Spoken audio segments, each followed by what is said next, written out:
This coffee cup is empty, which really is a tragedy.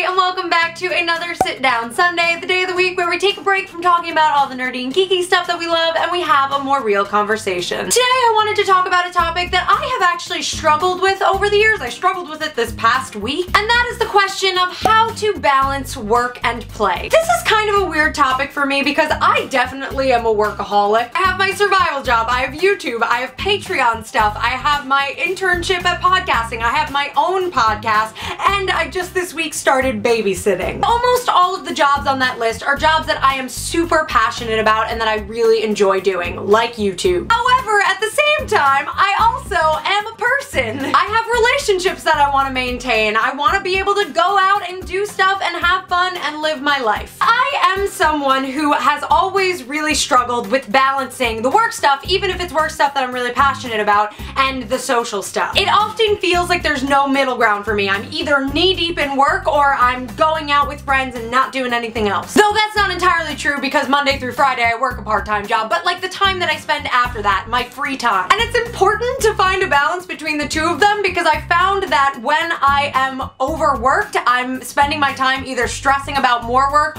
or stressing about the fact that I don't have enough time to spend with my friends, or if I am only spending time with my friends, I'm kind of in the back of my mind stressing out about the other things that I need to do. That's not healthy. So how do we balance this? How does this work? One of the things that I have really found helpful is that I'm a planner addict now. I love planners. I mentioned in my How to Be a Proactive Friend video that sometimes it stresses me out to make plans with friends or invite friends over. And part of the anxiety that goes with that is because I'm almost afraid that I'm gonna make plans with someone and then I'm gonna have work stuff that I need to work on and I'm gonna have to bail on the friend, or I'm going to be with a friend and stressing out about those work things. So I found that having a planner, specifically one that has the monthly layout, where I can physically see in front of me all of the things that I have, any commitments I might have, if one weekend is starting to look really busy and I want to space things out, I have found that that has made my life so much easier. Doing that reinforces my next tip, which is being honest with yourself about how much time you have. I don't know about you guys, but I like to lie to myself about how much time I have, like, all the time. Somebody calls me out of the blue and they want to go out, and suddenly I'm crunching the time numbers in my brain and I'm like, oh, I could probably squeeze that into an hour. I could probably do that in an hour. That's when you have to stop and ask yourself, but can I though? Or is the only reality that that's gonna happen in one where I'm jumping into TARDIS with the doctor and can go back in time? And let's be honest guys, that would create a paradox, so that's really getting yourself in business that you don't have a place in. Being honest with yourself about how much time you have, it might be difficult because maybe you have to say no to that friend, or maybe you have to figure out a different time where you're gonna do that work.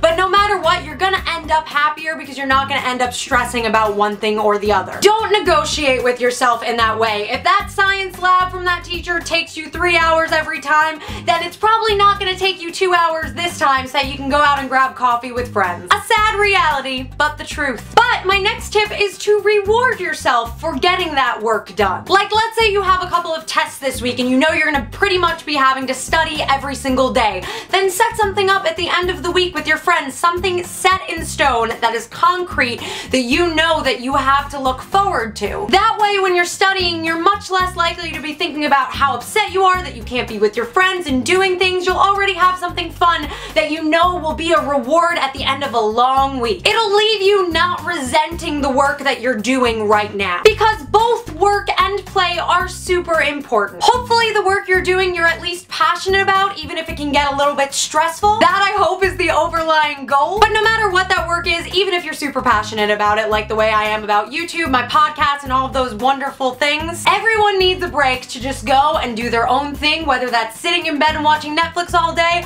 or going out on a hike with your friends. Is that what the kids do these days? I can't remember the last time I was on a hike. But those are just a couple of the things that for the most part keep me pretty balanced between work and play. And of course that fluctuates. It did this past week. I had some very important people's birthdays and I also started the babysitting job, and there was no room for the YouTube videos, and I apologize for that. But it's important to recognize it's a thing that happens and you can control putting it back in balance. Be sure to let me know know in the comment section below some things that help you really put that balance in your life. If you like this video, please hit that thumbs up button and share this video with a friend. Maybe you have a friend that needs to see it, or maybe it really resonated with you. If you didn't see last week's Sit Down Sunday, it's right here. It was all about the fact that Harley and the Joker are not relationship goals. I cannot stress this enough. And if you want to find me on other social media, see some of my cosplay stuff, here is all of my information, and it would mean a lot to me if you hit that subscribe button right there and checked out my new website. I'm very needy, I know. Otherwise, I love you beans, and I will see you in my next video.